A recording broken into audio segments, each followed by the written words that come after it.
एक बार धरती पर एक घोर पापी हुआ जो मरने के बाद प्रेत बन गया। उस प्रेत की मुक्ति भागवत से हुई। ये मानवा पापकृतस्तु सर्वदा सदा दुराचार रता विमार्गगा क्रोधाग्निदग्धा कुटिलस्य कामिनी सप्ताह यज्ञेन कलौ पुनन्ति ते। इस बात से ये प्रमाणित तो होता है कि जीवन में अगर कोई बहुत बुरा भी था पर प्रायश्चित करके भक्त होने को, रसिक होने को, भगवान के नाम के अनुराग में अपने अहंकार को भस्म करने के लिए सज्ज हो जाए तो वो प्रेतात्मा भी परमात्मा हो सकता है।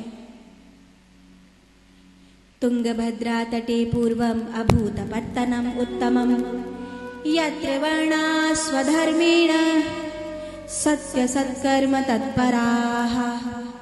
तुंगभद्रा नदी के किनारे आत्मदेव नाम के ब्राह्मण रहते हैं। उनकी वामांगी का नाम धुंधली है।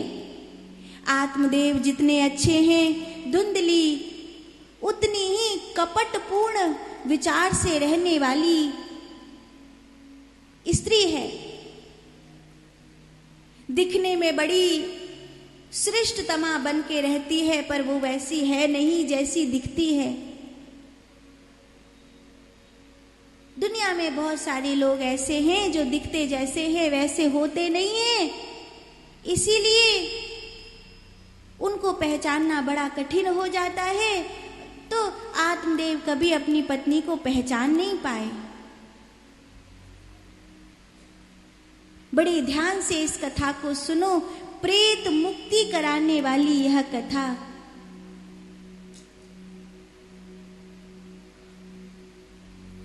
हाथ जोड़कर नाभि पर अपने श्वासों का स्मरण करते हुए इस कथा को सुनिए और देखिए कि अगर धुंधकारी जैसा प्रेत मुक्त हो सकता है तो क्या मेरी जिंदगी की प्रेत बाधा भी समाप्त हो सकती है या नहीं।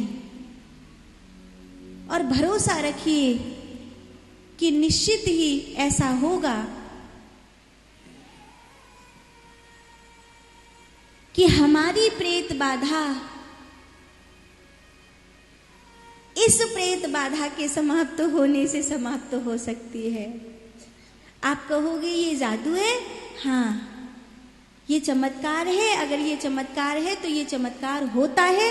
मैंने ऐसे चमत्कार होते हुए हजारों बार देखे हैं। ऐसा चमत्कार होता है। बहुत श्रद्धा से इस कथा को सुने। तब जब आत्मदेव निराश हुए कि मेरे घर कोई संतान नहीं है और उनकी निराशा ने उनको आत्महत्या करने पर मजबूर कर दिया, तब उस समय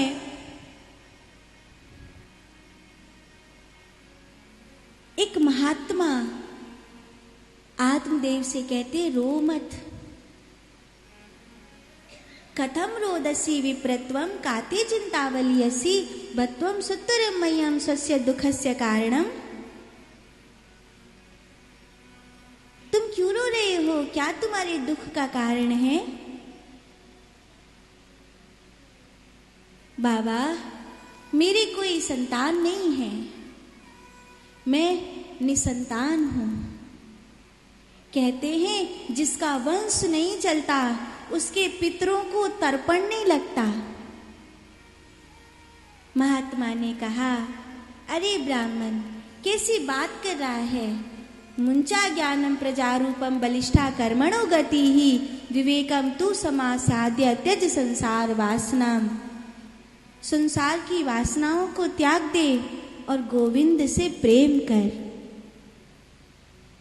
कृष्ण से प्रेम कर। वही मात पिता हैं, वही बंधु सखा हैं, उनके सिवा कोई दूसरा नहीं है। लेकिन आत्मदेव ने कहा, अगर संतान नहीं हुई तो मैं आत्महत्या कर लूंगा, ऐसा संकल्प लिया है। साधु बाबा को दया आ गई। उन्होंने अपनी झोली में से एक फल निकालकर आत्मदेव को दे दिया और कहा, इसे पत्नी को खिला देना। तुम्हारे भाग्य में संतान का सुख नहीं है, तथापि तुम्हारे पुण्य के फलस्वरूप तुम्हें संतान प्राप्त होगी। महात्मा चले गए। वो फल आत्मदेव ने धुंधली को दिया। धुंधली ने उस फल की महिमा को नहीं जाना। धुंधली ने उस फल की महिमा को नहीं जाना और धुंधली ने वो फल बांझ गऊ को दे दिया। अपनी पति की इच्छा को पूरी करने के लिए अपनी एक मुंह बोली बहन है, उससे गर्व खरीद लिया। जब समय आया तो ऐसा लगा कि धुंधली के ही बालक हुआ है। आत्मदेव ने सोचा मेरा नाम आत्मदेव है तो इस बालक का नाम परमात्म देव रख देता हूँ। लेकिन धुंधली ने कहा इस बालक को जन्म देने में पुरुषार्थ मेरा है, इसीलिए इस बालक का नाम धुंधकारी होगा। आत्मदेव राजी हो गए। घर में कलेश नहीं करना चाहिए। नाम को लेकर क्या कलेश करना, वैसे भी नाम महत्वपूर्ण थोड़ी है, संस्कार महत्वपूर्ण है। किसी का नाम बहुत अच्छा हो पर उसका संस्कार अच्छा नहीं हो तो फिर उसका नाम अच्छा होने से क्या फर्क पड़ता है। इधर 1 महीने पीछे ही एक गऊ ने बालक को जन्म दिया। उसका नाम गोकर्ण रखा गया। मेरा बालक 8 मासा हुआ है। 8 मासा बालक ज्योतिष की गणना के अनुसार शुभ नहीं होता। जैसे मूल की पूजा होती है ऐसे ही 8 मासे की भी पूजा होती है। आत्मदेव पूजा पाठ में लग गए। इधर गोकर्ण का जन्म हुआ। धीरे धीरे समय बदलने लगा। आत्मदेव ने बहुत प्रेम और बहुत संस्कार दिए, लेकिन अथाह प्रेम और अथाह संस्कार देने के बावजूद भी गोकर्णो पंडितो ज्ञानी किंतु धुंधकारी महाखलाह। गोकर्ण तो पंडित ज्ञानी हो गए जो बिन माँ बाप की संतान हैं, और धुंधकारी खल हो गया। खल माने खाए और सोए, जुआ खेले, बुरी आदतों में जाए, शरीर के सुख को सुख माने, आत्मा के सुख से वंचित हो और तथापि सब प्रकार की मानसिक अशांति को लेकर के जीता हो।